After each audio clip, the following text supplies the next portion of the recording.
Today, I want to answer a deceptively simple question.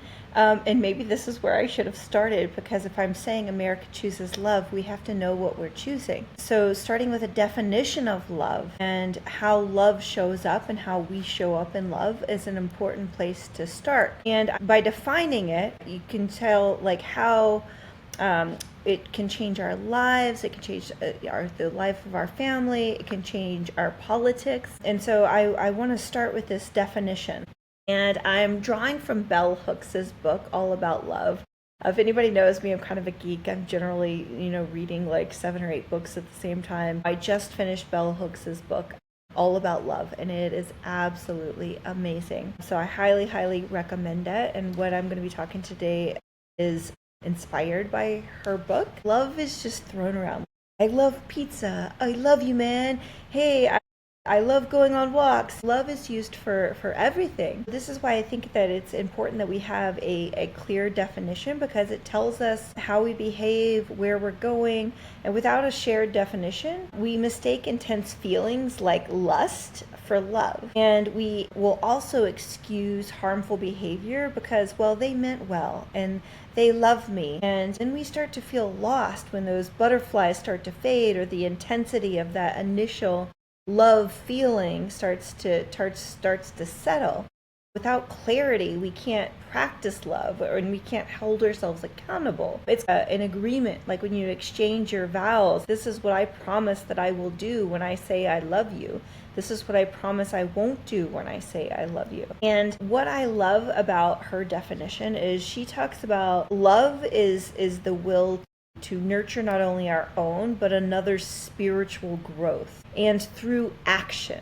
So love is an action verb. It's not a passive thing. We don't fall in love. We don't just magically find that we've been infected with it. It's an active way of being. It's an active way of being in relationship. And so it's not just a feeling. It's not just an attachment. It's not just desire, but love is a practice. It's actions. It includes concrete ingredients, which Bell describes as care. We care for another, we commit to another, we trust another, we're responsible in the way that we interact with another, we respect each other, and we know each other, not just on a superficial level, but we know the true selves. Like that, when you wake up in the morning and you have no makeup on, it's kind of like that, but deeper. We know each other beyond the masks, beyond the face that we put on for the rest of the world. And when those pieces are present and practiced, then love is present. And when they're missing, love isn't happening. No matter how strong the chemistry is, and we can still be loving beings in general, and not be loving in our behaviors, or not be loving in our actions. It's like saying, hate the behavior, not the person.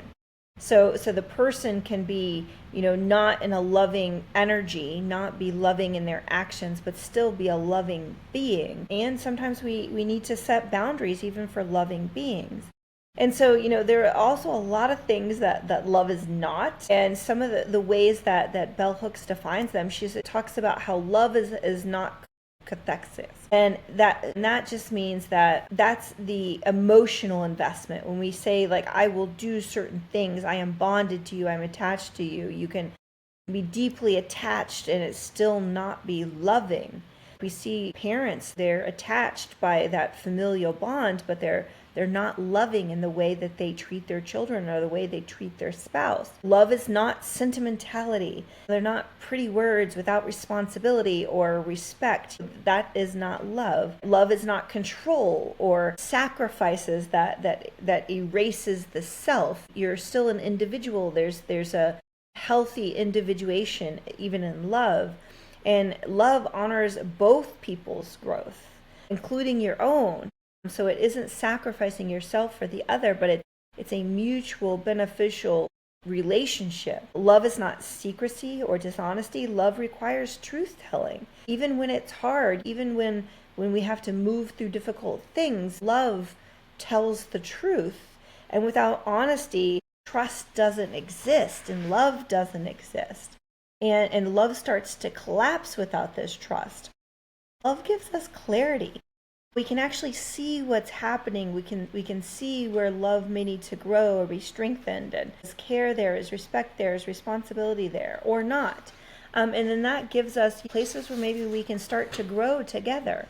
And accountability, we can start to measure our behavior. If I say I love you, am I acting with honesty, keeping my commitments? Am I learning who you truly are? It also gives us freedom.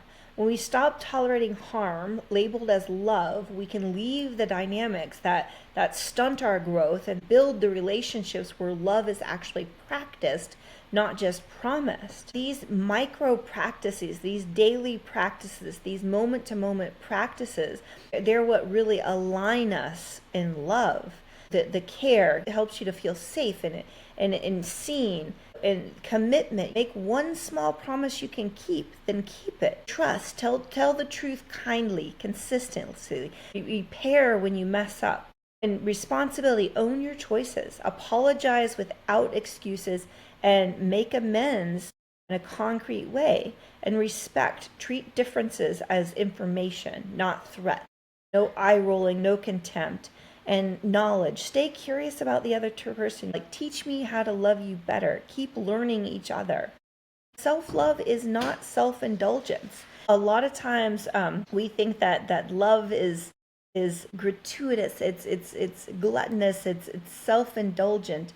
And it isn't like love is a spa day, or self-love is spa days, or slogans. It's discipline, the same care and honesty and responsibility that we offer as others. We turn that inward, and when we practice love with ourselves, we stop outsourcing our worth, and we can love other people without losing our sense of self and without losing our center. And so love is not a mystery that we passively feel. It's a practice we actively choose and we actively practice day to day. And so by defining it, we can call in love, we can grow love, we can share love, we can love ourselves. We can start to really hold ourselves and our relationships accountable to this love. And so if this resonates with you, drop a comment, one love practice you're committing to this week. And if you want part 2 on how fear distorts our capacity to love, drop a part 2 below. If you don't want it, I won't create it. But if you want to talk about how fear can distort love and how we move through that fear, let me know. And I love you, and I hope that you will choose love this week.